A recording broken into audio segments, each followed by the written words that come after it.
कहते हैं सोमवार के दिन की अष्टमी पढ़ने पर, कौन से दिन?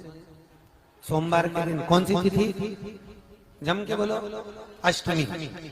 सोमवार के दिन अगर अष्टमी तिथि पड़े और उस दिन अगर 5 बेलपत्र भगवान शिव को समर्पित कर दी जाए तो व्यक्ति जो सोचकर, जिस कामना से, जिस मनवांछित फल के लिए बेलपत्र चढ़ाता है, उसकी वो कामना मात्र 3 महीने में पूरी हो जाती है। मात्र 3 महीने। एक बात बहुत सुंदर है, ध्यान रखिएगा थोड़ा सा। कभी अगर मौका लगे, सोमवार की अष्टमी पड़ जाए, क्या पड़ जाए सोमवार की? जम के बोलो जरा, अष्टमी।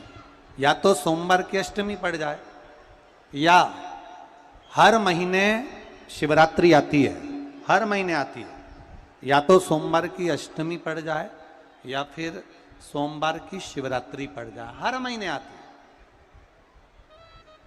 प्रयास करना कहीं से देसी गाय का दूध मिल जाए, थोड़ा सा दूध देसी गाय का मिल जाए, थोड़ा सा दूध देसी गाय का, थोड़ा सा दूध अगर प्राप्त हो जाए,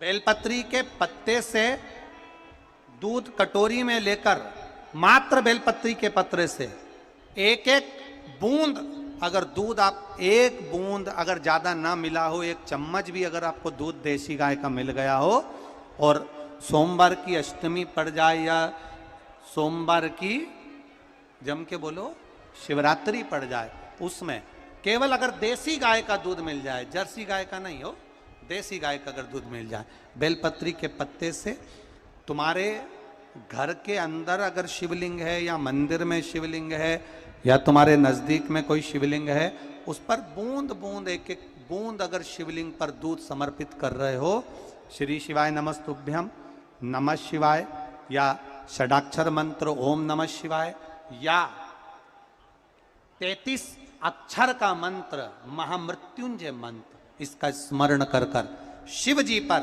देसी गाय का दूध समर्पित कर कर इस बेलपत्री को अशोक सुंदरी वाली जगह पर अगर आप समर्पित कर देते हैं, फिर आप जिस भी चीज के लिए अप्लाई करें, मेरा देवाधिदेव महादेव आपका हाथ पकड़कर खींचकर आगे बढ़ा ही दे। मेहनत करना, कर्म पूरा करना, पढ़ाई अच्छी करना, और पढ़ाई के साथ में विद्या अध्ययन करने के साथ में अच्छी मेहनत के साथ में देसी गाय का दूध भगवान शंकर को समर्पित करना, भगवान शंकर को समर्पित करना, देसी गाय का दूध धीरे धीरे धीरे धीरे समर्पित करना, भावों के साथ आप समर्पित करें। देसी गाय का दूध एक एक बूंद समर्पित करिए, धीरे धीरे समर्पित करो।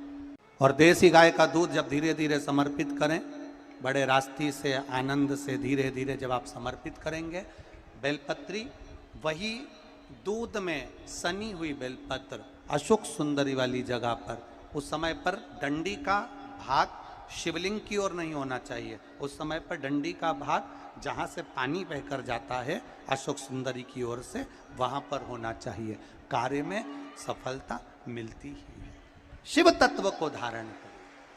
सोमवार की अष्टमी का मतलब आपको इंदौर की कथा में बताया था, जिस दिन शंकर और पार्वती के मिलन का दिवस हो, और केवल एक माता पार्वती के अकेले मिलन का नहीं, 64 योगनिया तक भगवान शंकर से मिलने के लिए आती है। पीला चंदन लगा लेना। कितना लगाना है? बीच वाला जो पत्ता है उस पर पीला चंदन। जब आपको लगे कि मेरा जीवन बहुत कष्टमय है, अब ये रोग, अब ये कष्ट दूर ही नहीं हो रहा, अब ये आए दिन तकलीफ पर तकलीफ बढ़ती जा रही है, आए दिन रोग, बीमारी, पैसा घर में बच नहीं रहा, बहुत कष्टमय जीवन है, इसमें लगाओ पीला चंदन बेलपत्री की बीज पत्ती पर। महाराज, और बीज पत्ती पर जब चंदन लग जाए, लगने के बाद में ये दोनों पत्ती पर लाल चंदन लगा लीजिए। इन दोनों पत्ती के बीच में जो डंडी का भाग होता है, आपको कहा था, आपको स्मरण में होगा शायद, हमने जब बेलपत्री की महत्वता बताई थी तो उस बेलपत्री की महत्वता में कहा था ब्रह्मा विष्णु महेश ये 3 हैं, बोला था।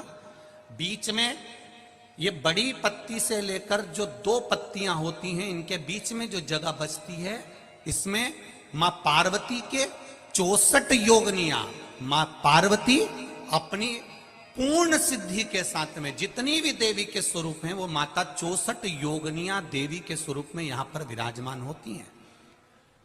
2 पत्ती के नीचे से जो डंडी होती है नीचे तक, ये पूरी डंडी में 33 कोटि देवी देवताओं विराजमान होते हैं इस पूरी डंडी के अंदर।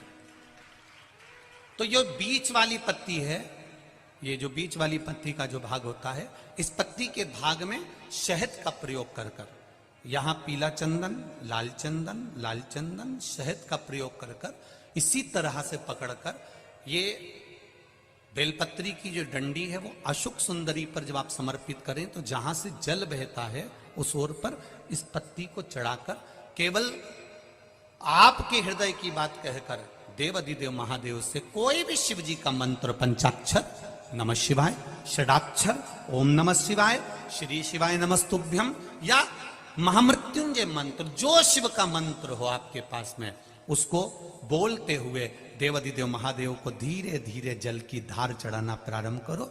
जल की धार जब पूर्ण होने लगे, उसमें थोड़ा जल बचे, तब अशोक सुंदरी पर जो तुमने बेलपत्र चढ़ाई है वहां उस जलधार को चढ़ाए। ये प्रयोग आपको केवल सोमवार की अष्टमी पढ़ने पर ही करना है। कौन से दिन करेंगे? जम के बोलिए जरा। सोमवार की अष्टमी पढ़ने पर यह प्रयोग करें और जल चढ़ाकर बाबा से विनती कर कर उसी बेलपत्र को वापस उठाकर कहीं जलाशय में या किसी पेड़ के नीचे विसर्जन कर दें और 1 लोटा जल वहां भी चढ़ा दें। बस निवेदन कर कर आ जाइए, मेरा बाबा 3 माह के अंदर हाथ जरूर पकड़ेगा और आपको दलदल से बाहर निकाल देगा। बात और आपसे कहेंगे, उतारिएगा।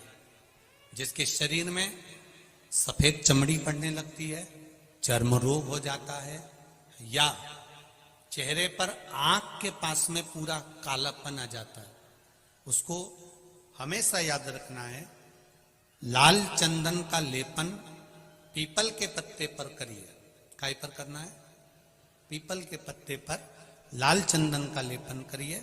लेपन कर कर सोमवार की अष्टमी के दिन उसको लेपन कर कर वापिस निकाल कर शंकर भगवान पर उसका धीरे धीरे त्रिपुंड बनाकर लेपन करना प्रारंभ करिए। जब आप त्रिपुंड बनाकर लेपन करना प्रारंभ करें, उसके बाद उस चंदन को जो सोमवार की अष्टमी है तब निकाल कर लिया है और निकाल कर लाकर उसको डब्बी में रख लें। उस चंदन का प्रयोग चर्म रोग के स्थान पर थोड़ी थोड़ी मात्रा में करना प्रारंभ करें, पानी के साथ मिलाकर। परंतु उस चंदन को केवल 6 से 7 दिन में प्रयोग करिएगा, ज्यादा नहीं। धीरे धीरे चमड़ी, परंतु उसको सोमवार की अष्टमी के दिन सिद्ध कर कर बनाना है। उसको सोमवार की अष्टमी के दिन चढ़ाना है श्री शिवाय नमस्तुभ्यम या ओम नमः शिवाय या पंचाक्षर मंत्र या महामृत्युंजय मंत्र, जो आपको आता हो, शिव जी का जो नाम आपको याद हो उसको बोलकर चढ़ा दो। उसको लिया, फिर उसको अपने शरीर पर लगाना प्रारंभ करो। उसका फल आपको 15 दिन के अंदर धीरे धीरे धीरे धीरे प्राप्त होना प्रारंभ हो। लाल चंदन का प्रयोग शिव जी के लिए अवश्य। सोमवार के अष्टमी के दिन अशोक सुंदरी वाली जगह, सबको मालूम है ना अशोक सुंदरी की जगह, अशोक सुंदरी वाली जगह पर 7 हल्दी की बिंदी रख दी जाए। लड़का लड़की जिसका विवाह नहीं हुआ उसका हाथ रख दिया जाए और वही हाथ के छापे पीपल के वृक्ष पर 5 लगा दिए जाएं। महाराज 3 महीने में उसका विवाह पक्का हो जाता है। सोमवार की अष्टमी का इतना भाव है, सहज नहीं है। सोमवार की अष्टमी शिव और आद्य शक्ति का मिलन है। सोमवार की